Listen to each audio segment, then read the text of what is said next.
Saya tak buka dulu. Oke, assalamualaikum warahmatullahi wabarakatuh. Kali ini kami akan menjelaskan tentang eh, mendemonstrasikan tentang UAS MPPL, yang dimana MPPL ini menjelaskan beberapa poin. Eh, saya sendiri yaitu Muhammad Junal Faris sebagai manajer dan teman saya Adila Sanjaya sebagai eksekutor. Nah, di sini pada poin pertama saya akan menjelaskan yaitu struktur organisasi kelompok, di mana struktur organisasi kelompok ini adalah proyek yang dibentuk secara khusus untuk proyek tertentu. Nah, di timnya ini berasal dari berbagai fungsi dan juga mereka bekerja di bawah manajer proyek yang memiliki wewenang penuh terhadap proyek tersebut. Nah, di organisasi proyek ini, di kelompok kami ini beranggotakan dua orang, yaitu ada saya sendiri sebagai manajer dan teman saya yaitu Adila Sanjaya sebagai eksekutor, dan sisanya yaitu belum ada anggotanya seperti itu kurang lebih. Selanjutnya yaitu pada poin kedua yaitu tentang project charter.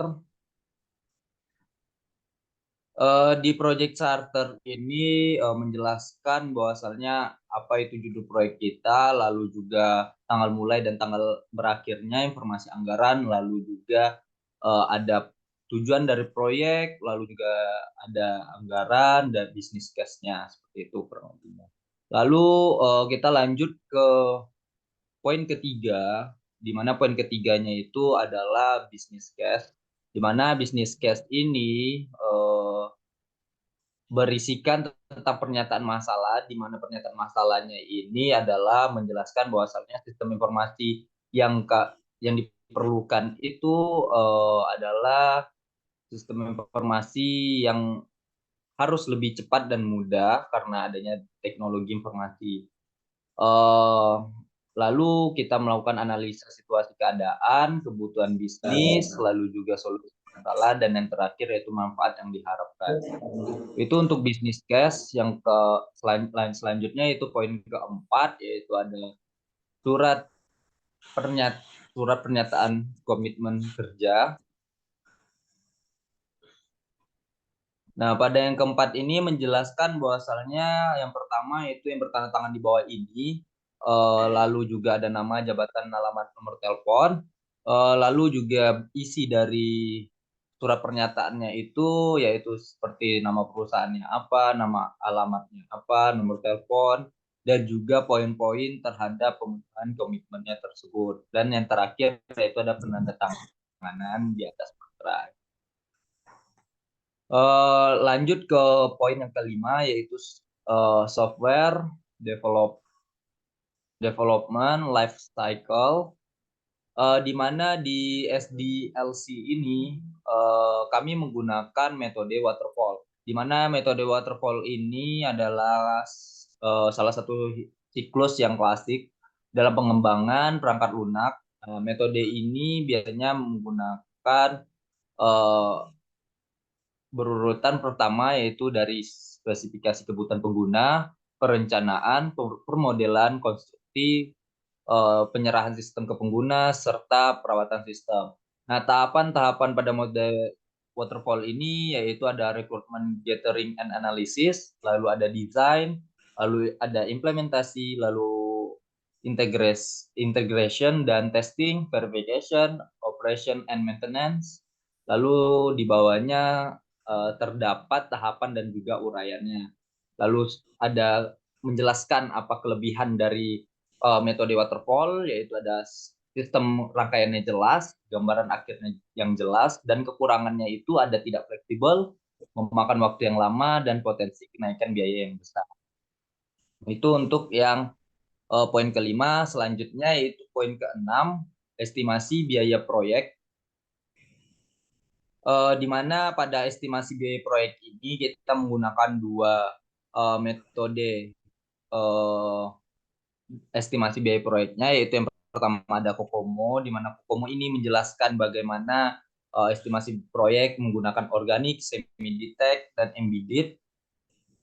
Di sini juga terdapat rumus di mana organik itu seperti apa, lalu semi-detached juga seperti apa yang menghasilkan 97 juta, 133 juta, dan juga embedded yaitu 169 juta. Dan ada bottom up yang menjelaskan secara rinci apa saja seperti work breakdown struktur, lalu resource, lalu duration, cost, dan cost rate per man day. Seperti itu untuk estimasi biaya proyek. Selanjutnya itu pada poin 7 yang akan dijelaskan sama teman saya yaitu Adila Sajaya. Waktu dan tempat dipersilakan. Baik, saya akan melanjutkan untuk yang poin ketujuh. Yang poin ketujuh itu sendiri yaitu spesifikasi kebutuhan perangkat lunak. Jadi di spesifikasi ini ada beberapa daftar isi. Yang pertama itu pendahuluan, kemudian deskripsi umum perangkat lunak, kemudian deskripsi kebutuhan, kemudian kebutuhan data, kebutuhan non fungsional, kemudian desain. Nah, untuk tujuannya ini sendiri yaitu dokumen ini berisi tentang spesifikasi kebutuhan perangkat lunak atau SKPL yang kemudian disebut sebagai istilah SKPL. Dokumen SKPL merupakan spesifikasi kebutuhan perangkat lunak yang dikembangkan. Kemudian untuk ruang lingkupnya itu inventory merupakan permasalahan operasional yang sering dihadapi oleh Kementerian. Inventory bisa berupa jumlah barang yang dimasukkan atau disimpan di dalam gudang. Jika jumlah jika jumlah inventory terlalu sedikit dan permintaan tidak dapat dipenuhi karena kekurangan persediaan, hal ini menghambat proses kerja. Kemudian untuk yang selanjutnya itu definisi istilah dan singkatan. Di sini ada SKPL, kemudian yaitu spesifikasi kebutuhan perangkat lunak, kemudian ada PT personal terbatas. Lanjut yang poin kedua dari poin ketujuh ini yaitu deskripsi umum perangkat lunak. Nah, di sini ada tabel untuk yang kategori pengguna itu ada dua, yaitu user dan admin. Untuk tugasnya itu untuk yang user adalah aktivitas tagihan, kemudian untuk yang admin itu mengelola data user. Untuk hak akses itu sendiri untuk user yaitu bagian user, kemudian masuk ke halaman beranda, kemudian menambahkan barang masuk dan keluar, kemudian laporan barang masuk dan keluar, kemudian informasi stok barang, dan mengolah fitur data karyawan. Untuk batasannya itu sendiri yaitu aplikasi ini memiliki fitur seperti halaman dashboard, data barang masuk, data barang keluar, laporan barang masuk dan barang keluar, dan juga informasi stok barang. Terus yang kedua itu ada aplikasi ini mempunyai satu aktor yaitu mempunyai dua aktor yaitu user dan pengguna. Yang ketiga itu ada deskripsi kebutuhan. Yang pertama itu ada kebutuhan antar muka eksternal. Kemudian ada user interface. Nah, di user interface ini sendiri ada beberapa halaman. Yang pertama itu ada tampilan dashboard, kemudian data karyawan, data barang masuk, data barang keluar, laporan barang masuk dan barang keluar, kemudian informasi stok barang. Kemudian di sini juga ada user interface komunikasi. Terus ini ada tabel kebutuhan fungsional. Untuk kebutuhannya ini ada beberapa. Yang pertama itu perangkat lunak dapat menampilkan menu utama atau dashboard. Untuk penjelasannya, pengguna yang mengakses aplikasi inventory barang dapat menggunakan fitur yang ada di dalamnya, yaitu dashboard, dan bisa mengakses menu lainnya yang ada di dashboard. Untuk kegiatan yang selanjutnya itu ada perangkat lunak dapat menampilkan data barang. Untuk penjelasannya, pengguna dapat menambahkan data barang dan edit barang. Kemudian ada perangkat lunak dapat menampilkan data barang masuk dan data barang keluar. Pengguna dapat menampilkan, menambahkan, edit data barang masuk dan barang keluar. Kemudian ada perangkat lunak dapat menampilkan laporan barang masuk dan keluar. Pengguna dapat menampilkan, menambahkan, dan edit laporan barang masuk dan barang keluar. Kemudian ada perangkat lunak dapat menampilkan data karyawan. Pengguna dapat menambahkan data karyawan atau mengatur dan edit data. Ini untuk yang super user atau admin. Kemudian selanjutnya itu ada use case diagram. Untuk use case diagramnya seperti ini. Jadi untuk karyawan itu bisa mengakses beberapa, kecuali data karyawan. Nah, untuk data karyawan sendiri itu khusus untuk admin yang mengelola. Kemudian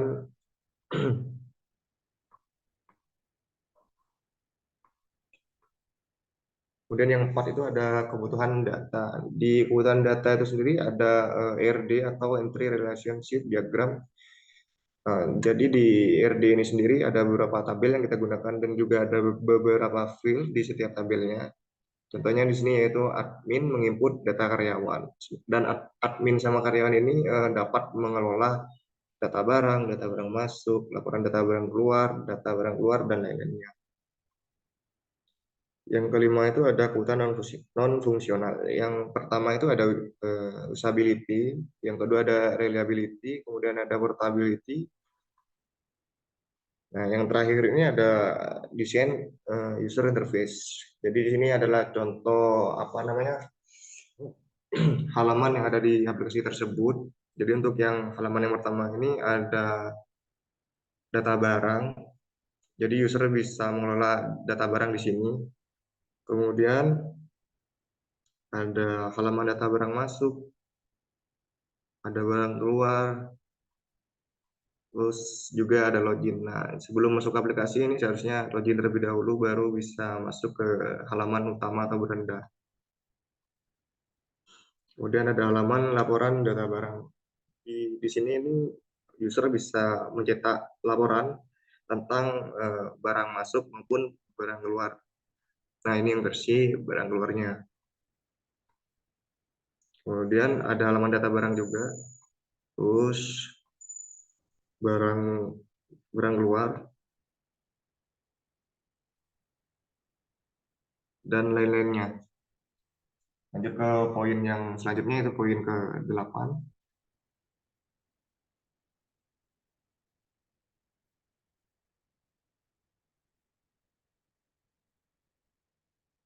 Nah, yang poin ke-8 ini berisikan tentang apa namanya? Halaman-halaman yang ada di aplikasi inventory barang.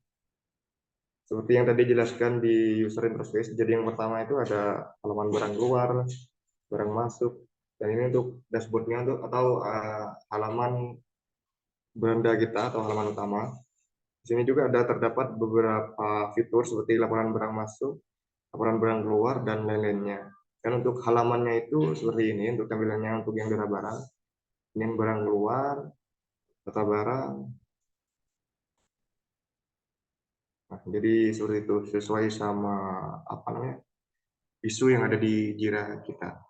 Lanjut ke poin yang selanjutnya, itu poin ke-9. Yang poin ke-9 itu sendiri yaitu tentang petunjuk penggunaan, yaitu tentang aplikasi inventory barang berbasis web. Jadi untuk yang poin ke-9 ini, untuk yang pertama itu ada pendahuluan, kemudian deskripsi umum, perangkat yang dibutuhkan, kemudian ada menu dan cara penggunaan.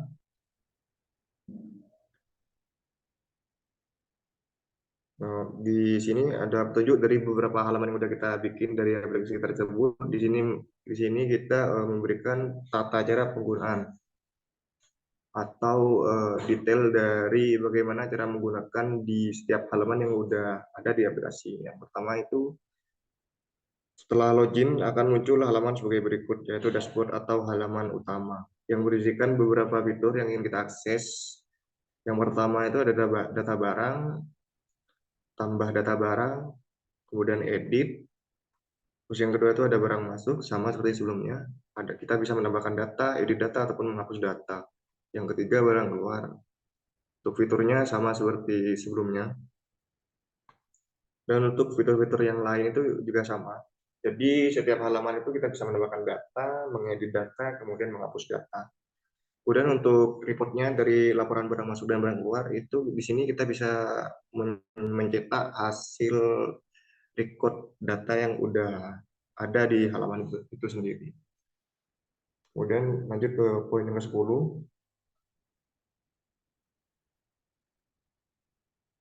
Yang poin ke-10 itu yaitu berita acara serah terima. Jadi isinya di sini ada pihak pertama, untuk detailnya itu ada NIM, nama institusi, program studi, alamat, telepon. Kemudian yang kedua itu ada pihak kedua. Untuk yang pihak kedua itu berisikan tentang nama, jabatan, alamat, telepon. Kemudian di sini ada judul aplikasi dan juga ada jumlahnya di sini. Lanjut di poin yang ke-11. Poin yang sebelah sini yaitu tentang rencana pelatihan sistem aplikasi. Ada tujuan pelatihan itu sendiri. Yang pertama itu memperkenalkan peserta pelatihan tentang aplikasi Ventori barang. Kemudian yang kedua itu mengajarkan peserta pelatihan tentang fungsi dan fitur aplikasi Ventori barang. Kemudian yang terakhir yaitu meningkatkan pemahaman peserta pelatihan tentang manfaat dan pentingnya implementasi aplikasi Ventori barang. Untuk durasi pelatihan itu sendiri 2 hari. Untuk yang hari pertama itu ada beberapa sesi. Yang pertama itu sesi pendahuluan, yaitu berupa sambutan dan pengantar pelatihan, kemudian pengenalan peserta pelatihan. Yang kedua itu ada pengenalan aplikasi Ventori barang. Yang pertama itu definisi dan konsep. Kemudian yang kedua itu manfaat dan keuntungan aplikasi. Yang ketiga itu ada fungsi dan fitur aplikasi Ventori barang. Yang pertama itu penjelasan tentang fungsi aplikasi. Yang kedua itu demonstrasi fitur-fitur penting dalam aplikasi tersebut. Yang keempat ada implementasi Ventori barang. Jadi yang pertama itu ada tahap-tahapan implementasi aplikasi, kemudian penjelasan, dan juga identifikasi tantangan umum dan dalam implementasi aplikasi. Untuk yang hari kedua itu, untuk yang pertama itu ada praktik penggunaan aplikasi. Yang pertama itu pengenalan antar muka, kemudian pelatihan peserta, terus yang kedua itu ada evaluasi sama penutup. Jadi ada evaluasi pemahaman peserta pelatihan melalui sesi tanya jawab dan uji sederhana. Kemudian penutupan pelatihan dengan ringkasan kunci dan pesan penutup. Setelah pelatihan disarankan untuk menyediakan dokumen lanjutan kepada peserta dalam bentuk panduan pengguna. Oke, lanjut ke poin yang selanjutnya. Nah, untuk poin yang terakhir ini yaitu term of service.